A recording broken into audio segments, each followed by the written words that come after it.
Good morning everyone, this is JB sir.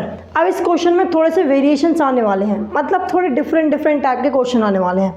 बहुत आसान है ये वाला भी, लेकिन थोड़ा सा अलग है। चलो भाई साहब फर्स्ट का फिफ्थ वाला सॉल्व करते हैं। क्या बोल रहा है भाई साहब, हमें इस पेयर ऑफ लीनियर इक्वेशन का सॉल्यूशंस निकालना है, सॉल्व करना है बेसिकली, लेकिन किस मेथड से? सब्स्टिट्यूशन मेथड से। किससे? सब्स्टिट्यूशन मेथड से। ठीक भाई साहब, तो ध्यान से देखो क्या करना है। पहली इक्वेशन ले लो या सेकंड इक्वेशन ले लो, इसे बोल दो पहली इक्वेशन, इसे बोल दो सेकंड इक्वेशन। अब किसी एक वेरिएबल में से किसी एक इक्वेशन में से किसी एक वेरिएबल की वैल्यू निकाल लेंगे। हम ले लेते हैं भाई साहब पहली इक्वेशन। कौन सी इक्वेशन? पहली इक्वेशन क्या है? 2x + 3y = 0। अच्छा भाई साहब पहली इक्वेशन है, इसमें से किसी भी एक वेरिएबल की, मैं तो कहता हूँ यार x की निकाल लो, क्योंकि x की वैल्यू निकालना बड़ा ही आसान होता है, क्योंकि आप उससे मिलते जुलते रहते थे पहले। ठीक है, तो x की वैल्यू अगर निकालेंगे तो मतलब क्या, x को इक्वल्स टू को एक साइड, बाकी जितनी भी चीज़ें उसको इक्वल्स टू को एक साइड। तो देखो माइनस ये जो 3y है वो इक्वल्स टू के इस साइड आएगा तो माइनस का हो जाएगा, प्लस का था ना अभी, इसलिए इक्वल्स टू के उस साइड आएगा तो माइनस का हो जाएगा। तो -√3y। अच्छा मल्टीप्लाई में है रूट, है ना, जो x है उसके मल्टीप्लाई में √2 है। अगर मुझे x को अलग करना है तो √2 को हटाना पड़ेगा। रूट मल्टीप्लाई में इक्वल्स टू को उस साइड जाएगा तो डिवाइड में हो जाएगा। सो क्या आ जाएगी वैल्यू? √2 -√3y अपॉन √2, मतलब x की वैल्यू क्या आ गई? x की वैल्यू क्या आ गई y वेरिएबल की टर्म्स में? -√3 अपॉन √2। अब इस वैल्यू को सेकंड इक्वेशन में पुट कर देंगे। और सेकंड में ही क्यों, फर्स्ट में क्यों नहीं? क्योंकि हमने अगर पहली इक्वेशन से वैल्यू निकाली है तो सेकंड इक्वेशन में रखेंगे, अगर पहली इक्वेशन से वैल्यू निकाली है तो सेकंड में रखेंगे।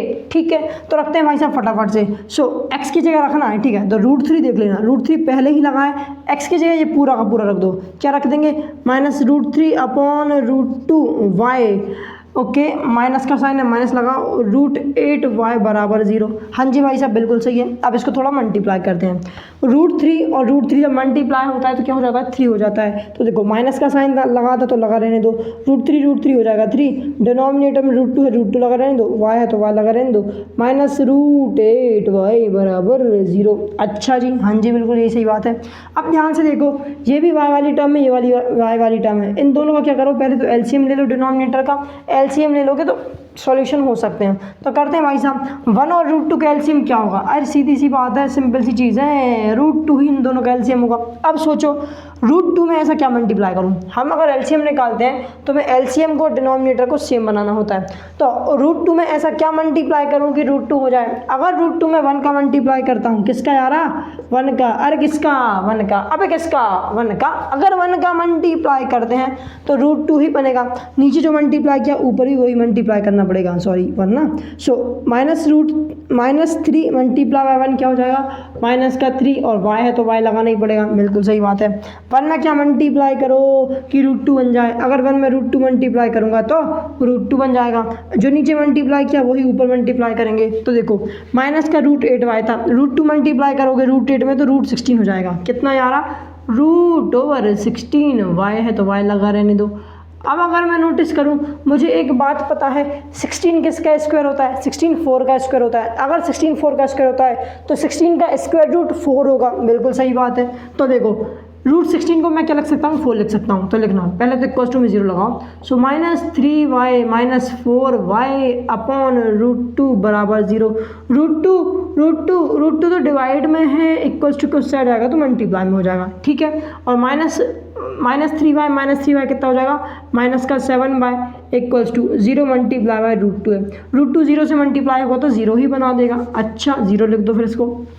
अब देखो -7 इक्वल्स टू के इस साइड मल्टीप्लाई में, इक्वल्स टू के उस साइड आएगा तो डिवाइड में हो जाएगा। सो y = 0 अपॉन -7, लेकिन 0 के नीचे कुछ भी आता है तो वो तो 0 ही बन जाता है, मतलब y की वैल्यू क्या आ गई यार? 0 आ गई। ठीक है, अब इस y की वैल्यू को किसी भी इक्वेशन में रख दो। देखो जब कांस्टेंट नंबर आ जाता है, यहाँ पे क्या हो रहा था, कोई सा वेरिएबल, देखो जो x की वैल्यू आ रही थी वो किसी दूसरे वेरिएबल के फॉर्म में आ रही थी, इसलिए हम लोगों को इक्वेशन का ध्यान रखना था।